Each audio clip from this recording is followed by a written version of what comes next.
In the peaceful village of Esa, there lived a young man named Nnamdi. He was blessed with 3 daughters, Obianuju, Chidinma, and Oluchi. Though others mocked him for not having sons, he would smile and say, "Daughters are treasures." Nnamdi was a very elegant young man and highly respected among his people. He is always looking for something to do to earn a living.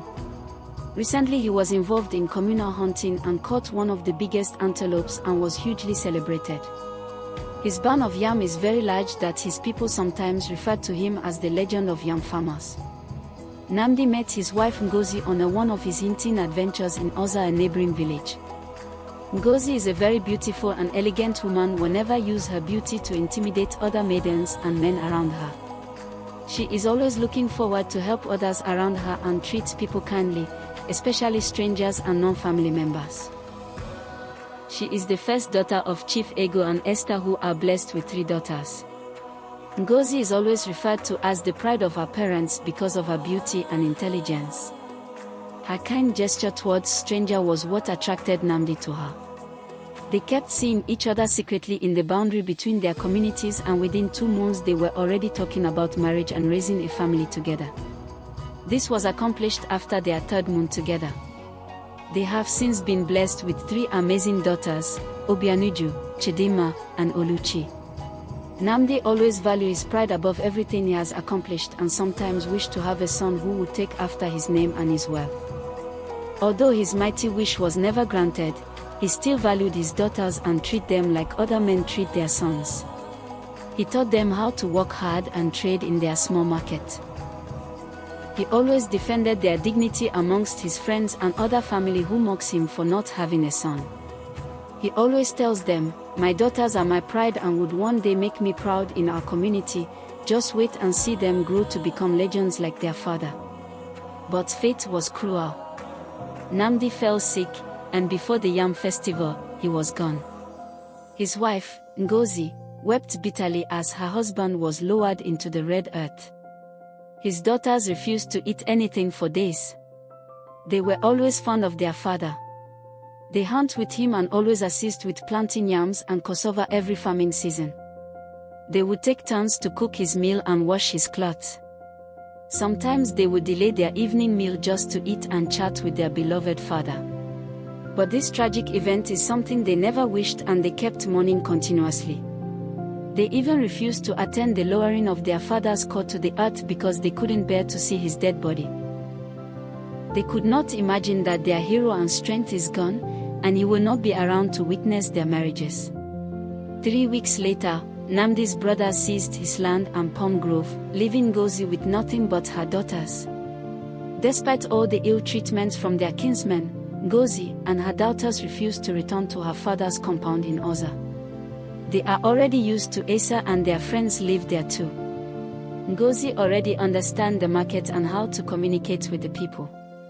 Although she and daughter have been reduced to nothing, she is not giving up easily. Ngozi and her daughters knew hunger, shame, and mockery. At night, their stomachs were empty, their clothes worn thin. Yet under the moonlight, Ngozi encouraged them, "We may have no wealth, but we have wisdom and hands. Work hard, my daughters, and the world will bow to you." As the girls grew, they followed their mother to the market. Obianuju became skilled in palm oil trading. Chidinma turned dull cloth into colors that dazzled. Oluchi settled quarrels with wisdom beyond her years. This continued for years, and the girls kept focusing on what they have learned from their father, as if he was still alive. Sometimes they visit his grave and tell him what they plan to do. Although Ngozi never liked that practice, but she never made attempts to stop them. She will always tell them, "Let the dead rest in peace, the dead don't have any dealings with the living." The girls continued in their hard work and helping their mother with her new farm she has acquired from her friend Oza, whose husband died and left her with many lands and fortune. Ngozi and her daughters used that land as their major source of survival. They plant cassava, maize, and even yams every farming season. Ngozi's daughters would work in other people's farm in the morning and tend to their business in the daytime. The girls were always cheerful, committed and honest as their late father. Years passed, and the people of Asa was ravaged by a dreadful famine. Their only stream dried up, and the farming season that period was very poor. The people had no one to turn to because of the land's dispute they had with other clans. Oluchi volunteered to visit her mother's kinsmen in Oza and negotiate business with them in exchange for food and water. Her wisdom was very welcomed by her mother's people, and they provided relief for Asa people for some time. Obianuju shared her oil to the relief of so many. During festivals, Chidima's fabrics clothed maidens in beauty. The people began to call them Namdi's daughters, women of substance. Many felt that the spirit of their father has possessed the girls. They marvel at their wisdom and coordination.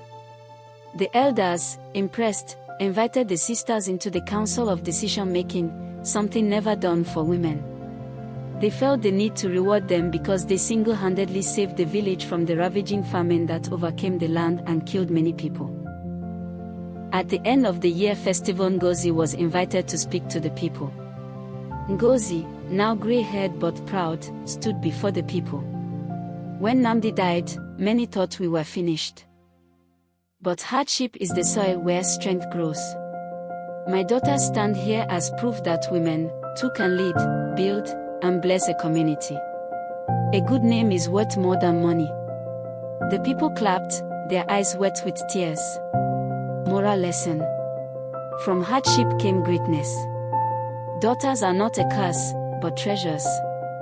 Leadership belongs to those with dignity and wisdom.